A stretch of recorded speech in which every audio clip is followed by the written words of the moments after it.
We're going to move on now to the first of our 3 campaign showcase speakers. And first of all, would you please welcome the founder of 56 Black Men, Cephas Williams. Thank you. Appreciate it. Good morning, allies. Oh, come on, don't do me like that. I know we're in a corporate setting, but you lot can give me some life back. I said, good morning, allies. Good morning. So before I start, I've come up with no clicker. Have I walked straight past, have I? Oh, it's here. Okay. There you go. Bit of comedy for you before I start. But no, before I start, I want you to look at the person next to you and say, let's change the narrative for life. I want you to look at the person next to you. We'll do it again. I know I'm better than that, so I've got senior people in the room. Yeah. Let's look at the person next to you and say, let's change the narrative for life. I did this at a primary school the other day and they got it like that. All right, so my name is Cephas Williams. I'm the founder of a company called Drum Boy Studios, but more importantly, 56 Black Men. And this is one of the images. And I say here, by the end of my presentation, I will have shown you the single most greatest killer of black men, and it won't be a knife, and neither will it be violence. And I've titled this Diversity of Thought in the Media and Advertising Industries.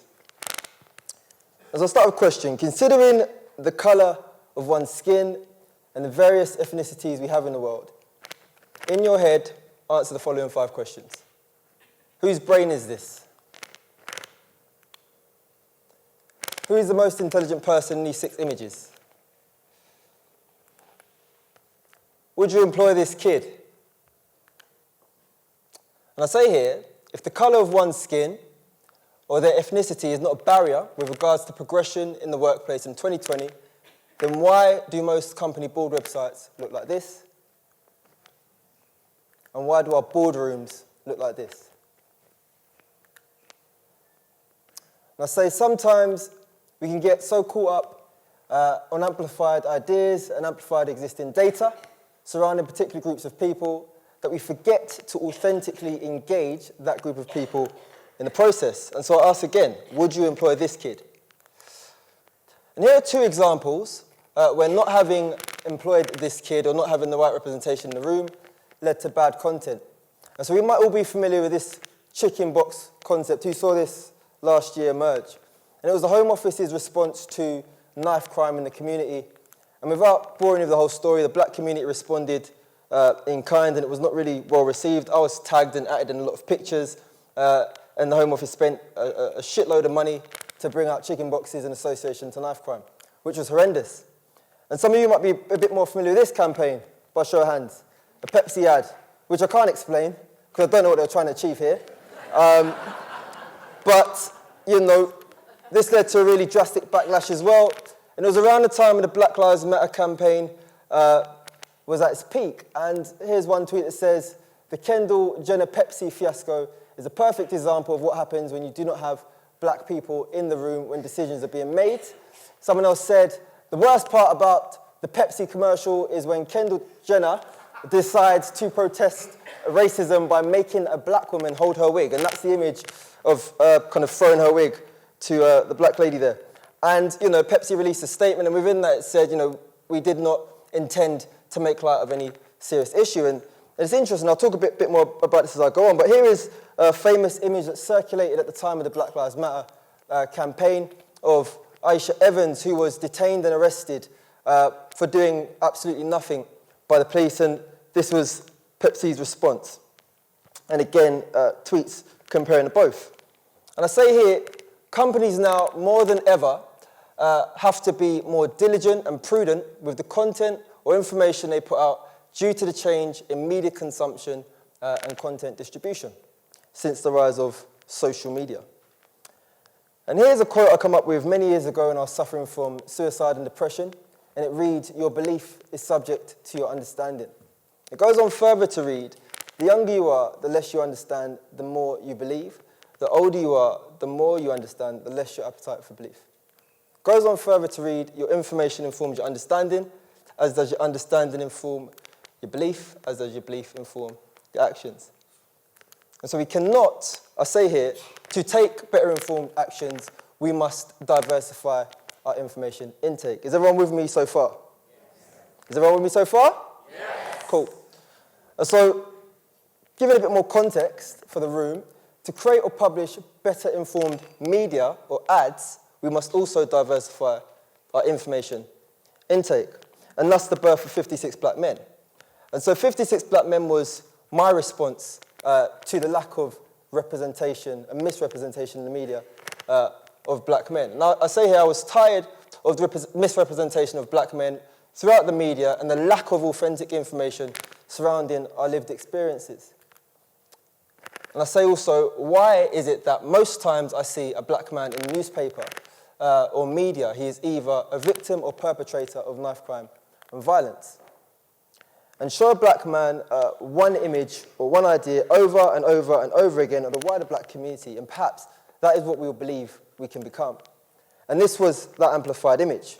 And here's a series of 56 portraits I took of black men in hoodies, and I broke down these images and went into who these men actually are.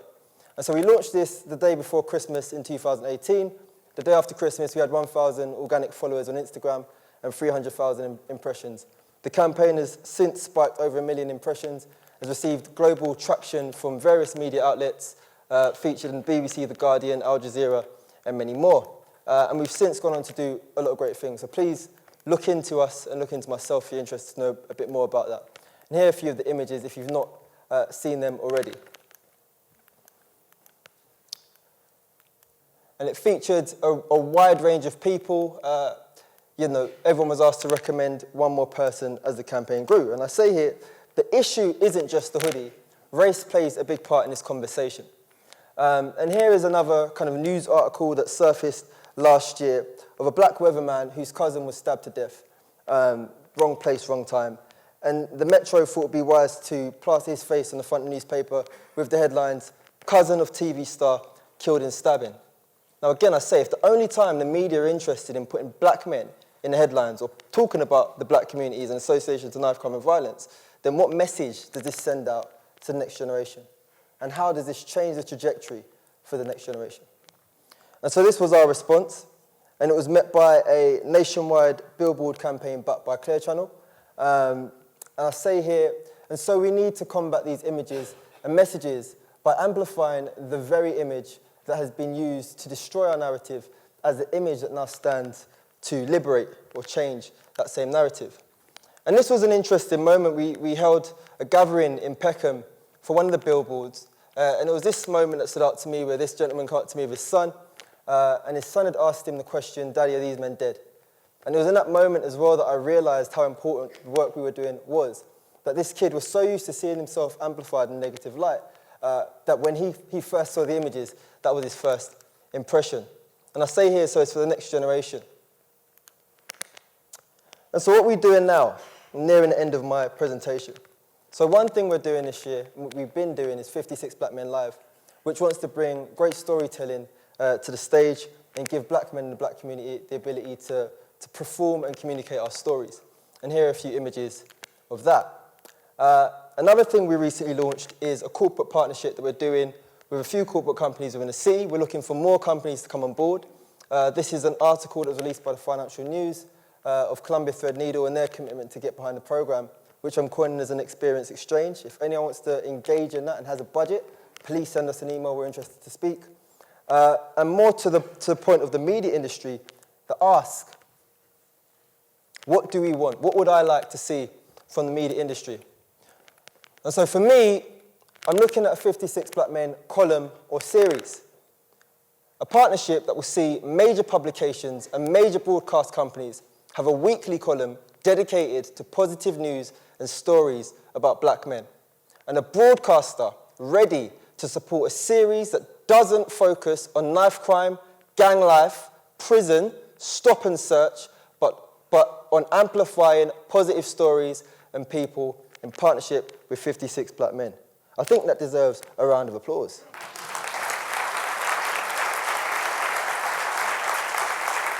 And I say it quite candidly, but it's a real issue for me. I grew up in South London, New Cross, lived in various areas.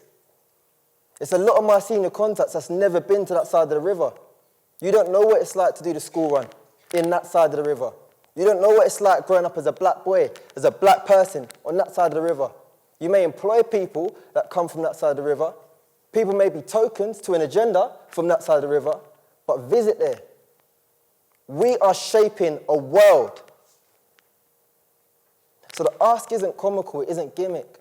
It isn't to try and look cool or to try and do something with people in power. It's to try and bring about real and much needed change. And so again, would you employ this kid? You remember the question I asked you earlier? Yeah? I know I've been a bit deep, but come on, still ride with me, guys. Would you employ this kid? All right, cool. So this is that kid. And it's interesting, right? Had you had seen Obama back in the day, you know, smoking some type of narcotics, would you have known that he could be the President of the United States of America? And in closing, I said to you, by the end of my presentation, I will have shown you the single most greatest killer of black men. And it won't be a knife crime, and neither will it be violence. And this famed image and this quote, "The pen is mightier than the sword."